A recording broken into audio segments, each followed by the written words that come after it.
32 degrés ressentis à Ménotin, Kindonoué environ. Mesdames et messieurs, bonjour. Au menu de ce 13h au Bénin, la période du jeûne musulman n'est pas seulement une période d'abstention, mais également d'aumône et de partage. Ainsi, selon les préceptes du Saint-Coran, le fidèle musulman fait la zakat al-fitr, ce quelques jours avant la fin du mois de Ramadan. Plus de précisions à suivre dans ce journal. Une décennie de réformes engagées au Bénin sous le régime de Patrice Talon. Malik Kokominan, membre du Parti Bloc républicain, ancien député, fait une analyse des acquis et projette l'avenir avec le candidat Romuald Wadaini. Suivez les détails dans cette édition. Et puis, un autre mouvement de soutien pour le duo candidat de la mouvance. Il s'agit de Jeunesse investie pour la relève avec Romuald Wadaini lancé le week-end écoulé. Le développement dans un instant. À nouveau, bonjour. La zakat el-fitr est une aumône obligatoire, purificatrice et solidaire versée par tout musulman, jeûneur ou non, avant la prière de l'Aïd el-Fitr. C'est une prescription du Saint-Coran à laquelle tout musulman est astreint. L'objectif est d'aider les plus démunis à fêter également le Ramadan dans la joie. Pour s'acquitter de cette obligation, il y a des règles à observer afin de bénéficier pleinement des récompenses d'Allah. Dans une interview qu'il a accordée à Canal 3 Bénin, El Hadj Moutawakil Boukari Malik, imam de la mosquée centrale Médine 2 d'Agoré Plateau, revient sur le sens et l'importance de la zakat el-fitr. Notre prophète, que la prière et la paix de Dieu soient sur lui, a légiféré pour nous, à la fin de ce mois, la zakat al-fitr, qui s'ajoute à la rupture du jeûne de Ramadan. C'est une obligation imposée par le messager de Dieu, que la prière et la paix de Dieu soient sur lui. Quand on jeûne, on ne dit pas de n'importe quoi. On ne regarde pas de n'importe quoi. Mais toi, tu ne sais pas, tu as dit quelque chose de mauvais qui peut gâter. Donc, c'est ça là qui purifie ça.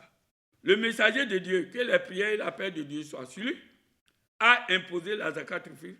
Un sa, environ une quantité équivalente à 4 fois la contenance des 2 mains. Et le moment de son obligation est le coucher du soleil, le dernier jour de Ramadan. C'est le dernier temps. Tu ne peux pas donner zakat, après il dit, non, c'est plus zakat. Tu donnes maïs à quelqu'un qui n'a même pas l'argent de moulin. Il va aller mettre ça où? Il va fêter demain. Il faut donner la valeur, mais on ne donne pas l'argent. Non, c'est nourriture toujours. Même l'argent qu'on donne là, on transforme ça en nourriture. Ah, cela, c'est l'igname qui veut. Achète l'igname un peu avec tomate et quelque chose. Il sait qu'il va piler. Il sait que l'huile est là, tomate est là, sel est là. Il va fêter ou pas? Donc nous demandons Dieu, le Tout-Puissant, le Tout-Miséricordieux, d'amener la paix, la sécurité, l'unité, la cohésion dans notre cher pays. Nous demandons à Dieu d'éclairer chaque fois et toutes les fois les autorités du pays et à leur tête le chef de l'État. Nous sommes toujours dans le mois de mars et dans la commune de Semek-Podji, la journée internationale de la femme a été célébrée en différé par l'amicale des femmes de la commune et ses sympathisantes. J'y arrive. Une cérémonie rehaussée bien sûr par la présence du maire Thomas Singbo. Reportage.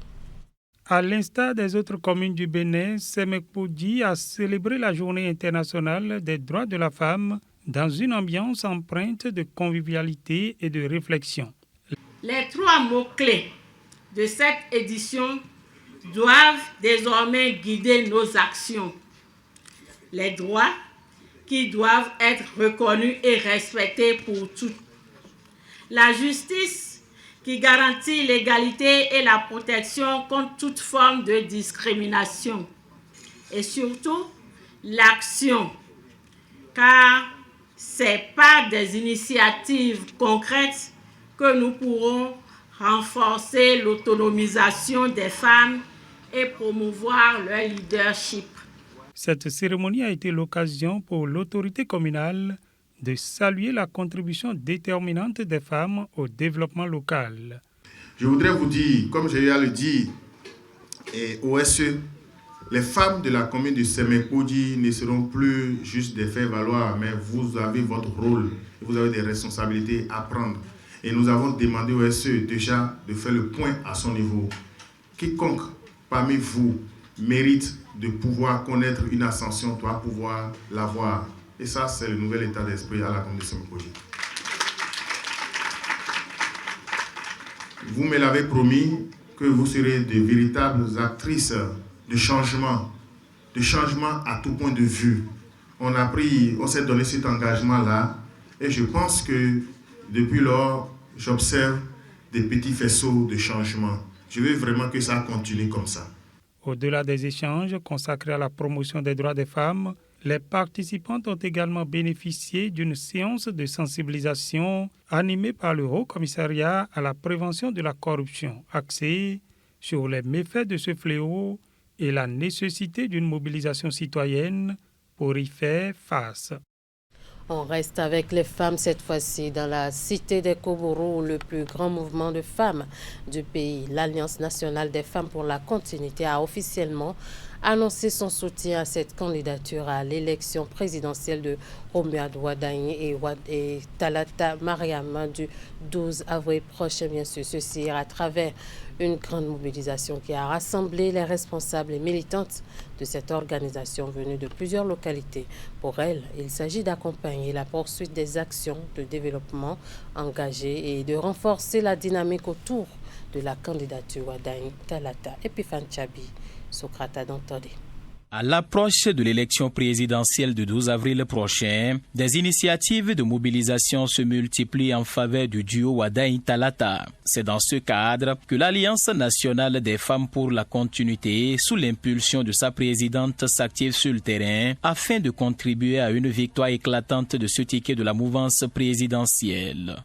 Parakou devient en ce jour le point de départ d'une mobilisation nationale des femmes pour la continuité du progrès et pour la construction du Bénin toujours plus fort. Nous sommes le plus grand mouvement féminin du Bénin qui soutient le duo Wardani et Talata pour le présidentiel de 2026. Mais nous apportons bien plus qu'un simple soutien électoral. Nous sommes une vision, nous sommes une ambition, nous sommes une promesse faite aux femmes de ce pays, c'est de ne jamais les laisser seules face aux défis de leur temps. Cette dynamique est portée, soutenue par le mouvement des Amazones engagé dans le soutien au duo Wardani Talata et d'autres initiatives qui lancent un appel à toutes les femmes, aux jeunes et aux forces vives de la nation afin de se mobiliser massivement pour garantir la victoire du duo au soir du 12 avril prochain. Si nous voulons un raz-de-marée le 12 avril, c'est par nous cela passera dans le temps. En optant pour le duo Romuald Wardani et Mariam Chabi Talata, c'est que vous avez choisi de garantir la poursuite des réformes engagées.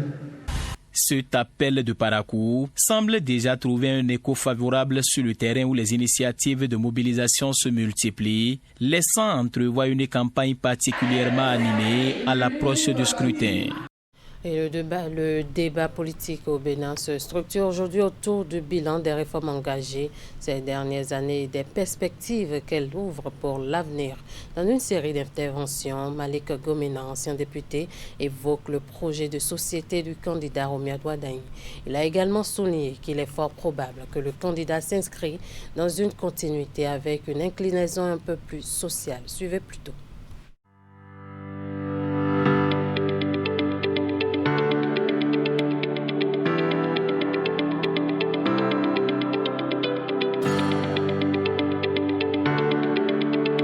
Patrice Talon laisse un héritage qui tape à l'œil. Tout Béninois doit en être fier parce que désormais, notre pays, le Bénin, c'est une voix qui compte dans le Conseil des Nations et qui ne laisse personne indifférent. Rien que pour ça, le peuple béninois doit sortir massivement le 12 avril prochain pour montrer toute sa fierté, sa fierté parce que les efforts qui ont été consentis depuis 2016 ont porté leurs fruits et aujourd'hui le Bénin de 2026 est un Bénin moderne qui poursuit sa marche et nous devons dire à l'artisan de ce gain que nous sommes très contents de la façon dont il a conduit notre peuple pour les 10 ans que nous lui avons confiés. Et donc, dire que son héritage, nous le prenons sans avoir besoin de quelque inventaire que ce soit. Il fallait qu'il commence quelque part. Lorsqu'il a dit qu'il fallait serrer les ceintures, ce n'était pas de nos habitudes. Mais lui savait où il allait. C'est un bon leader. Il a montré qu'il sait là où il va et que si le peuple lui accordait sa confiance, ensemble nous allons faire la marche. Aujourd'hui, à l'arrivée, nous sommes tous fiers. Nous avons serré les ceintures et nous avons vu ce à quoi cela a servi. Le 12 avril, nous devons sortir massivement pour rendre hommage à Patrice Talon, pour lui montrer que la façon dont il a conduit la République, la façon dont il nous a amenés à faire des progrès en si peu de temps, nous sommes fiers et nous lui rendons hommage pour cela. Nous lui disons qu'il aura droit à un repos mérité à partir du 21 mai, mais nous le manifestons à travers notre vote massif le 12 avril prochain.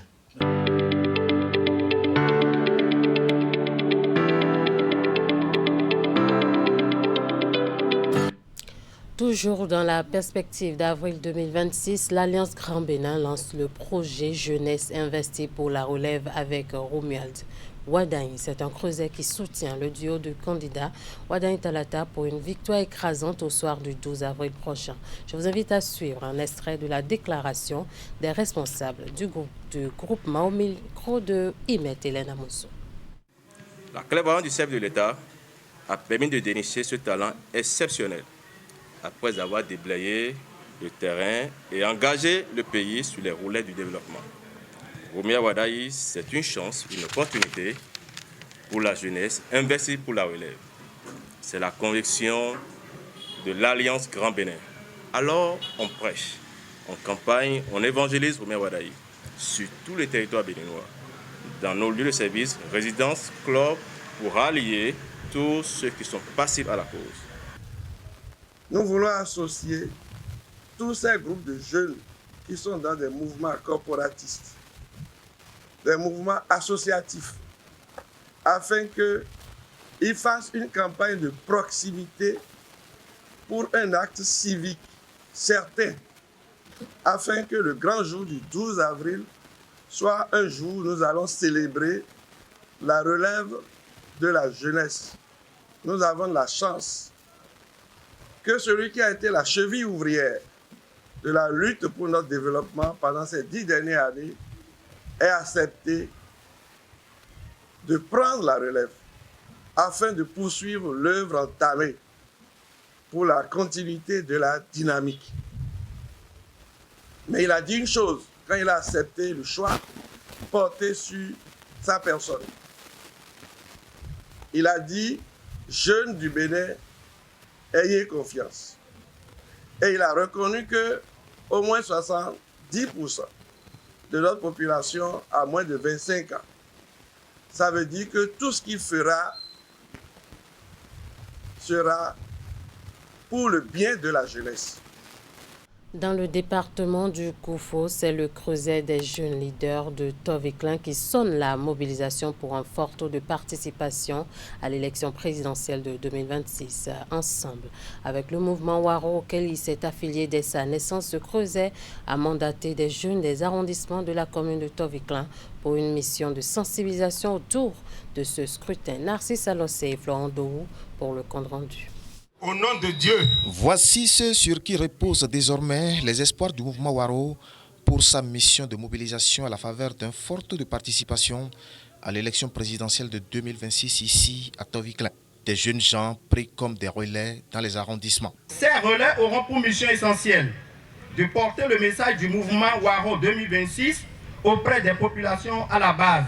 Notre ambition est claire, faire de chaque village et de chaque arrondissement un espace de sensibilisation citoyenne afin que chaque voix compte et que la participation soit à la hauteur des enjeux nationaux. Et pour le faire, ces relais sont appelés à descendre dans les villages et hameaux de Toviklan pour expliquer à leurs concitoyens les enjeux du vote. Le 12 avril, tout le monde doit sortir. Dès qu'on a 18 ans et qu'on a la carte. Carte REPI, carte CIP, professionnel, permis de conduire, carte d'identité, passeport. Quel que soit le papier que vous avez, vous devez sortir et vous devez aller voter. Ensemble, mobilisons-nous pour porter le message, rassembler les populations et contribuer à un fort taux de participation au scrutin à venir. La voix de Tovik Klein doit résonner un peu comme cet engagement solennel pris séance tenante. Nous prenons ici l'engagement solennel d'accomplir avec détermination, loyauté et efficacité la mission qui nous est confiée. Les porteurs de messages ici sont membres du creuset des jeunes leaders de Tovik Klein. Un creuset qui, dès sa naissance, a choisi de s'affilier au mouvement Waro. Ce choix se justifie par la convergence des valeurs de rigueur, de compétence et de transformation que ce mouvement porte à l'image de celle incarnée par le candidat M. Romuald Wadani. Romuald Wadani, pour qui ils entendent œuvrer pour l'accession à la magistrature suprême du Bénin à l'issue du scrutin du 12 avril prochain. Dans les communes d'Avanko et d'Adjara, la mobilisation s'organise également autour du duo Wadain-Talata. L'initiative du mouvement Tambour Battant pour Wadain, un grand rassemblement, a réuni de nombreuses populations venues réaffirmer leur engagement pour la cause du duo candidat. Reportage. Jeunes, femmes, leaders communautaires et personnalités politico-administratives ont répondu en masse au grand rassemblement organisé par le mouvement Tambour Battant pour Wadain, visant à fédérer les populations des communes d'Avranco et d'Adjara autour du duo candidat. Tambour Battant pour Wadain n'est pas simplement un mouvement politique. C'est un mouvement citoyen de mobilisation nationale. Un mouvement de jeunes qui veulent prendre leur destin en main. L'objectif de notre mouvement est clair. Au soir du 12 avril 2026, les deux communes sœurs doivent montrer au président Romuald Wadani que nous sommes les premiers en termes de taux de participation au Bénin. Et pour cela, nous n'allons plus dormir. Nous allons fouiller. Nous allons passer de maison en maison, de ménage en ménage, pour annoncer la bonne nouvelle. Cet engagement citoyen a été chaleureusement salué et encouragé par les autorités politico-administratives des deux communes. En vous renouvelant mes félicitations pour cette initiative, je souhaite plein succès aux actions de mouvement dans nos deux communes pour la victoire inconditionnelle de Romuald Wadani. Le 12 avril, que nous puissions manifester notre droit civique en allant déposer le bulletin dans les urnes. Avec pour objectif de diffuser l'évangile politique du duo candidat Wadain-Talata et d'inciter les citoyens à massivement voter le 12 avril prochain, le mouvement Tambour Battant pour Wadain se prépare à faire de ce scrutin une véritable épiphanie électorale. Le mouvement Le Grand Mono derrière Wadani n'est pas du reste, né pour soutenir la candidature de Romuald Wadani et inciter les électeurs à sortir massivement pour la victoire au soir du 12 avril prochain. Il entend apporter sa pierre à l'édifice. Le coordonnateur de ce mouvement a expliqué sur le plateau d'Actu Matin de ce lundi les motivations derrière la création du mouvement. Le mouvement, selon ce dernier, entend faire adhérer à la population le mot d'ordre qu'est la continuité des actions du chef de l'État, Patrice Talon. Je vous invite à suivre Ange Gomez, coordonnateur du mouvement Le Grand Mono derrière Wadain. La continuité des actions du chef de l'État, du président Patrice Talon, doivent trouver comme socle la rigueur, la compétence et une vision. Aujourd'hui, le ministre d'État Wadani incarne cette vision et pour nous, il fait partie de la nouvelle génération des dirigeants qui sont capables de mener à bien, ou du moins de développer mieux que le président Talon l'a fait, notre pays. Vous n'êtes pas sans savoir qu'il est carrément dans l'antichambre de tout ce qui est réforme économique et qui ont participé à crédibiliser notre pays à l'international et carrément l'ont poussé à faire venir les investisseurs dans notre pays. C'est pour ça que nous sommes nés, pour accompagner quand même ce choix. Nous allons mobiliser les populations à travers nos différentes cellules que nous avons déjà installées dans toutes les communes du département du Mono, à les faire comprendre ou adhérer à la vision du projet de notre candidat, simplement. Nous nous inscrivons dans une démarche de complémentarité, parce que les élections présidentielles, ce n'est pas forcément l'affaire d'abord d'un seul parti politique. Il y a des potentiels candidats qui ne sont pas forcément membres des partis politiques, mais qui aspirent aussi voter, qui ont une volonté forcément d'appartenir à tel ou à tel candidat. Donc, la mission, elle est complémentaire. Les partis politiques, nous ne les arrachons pas leur rôle. Et enfin, nous ne sommes pas dans une démarche de concurrence, mais plutôt dans une démarche de complémentarité.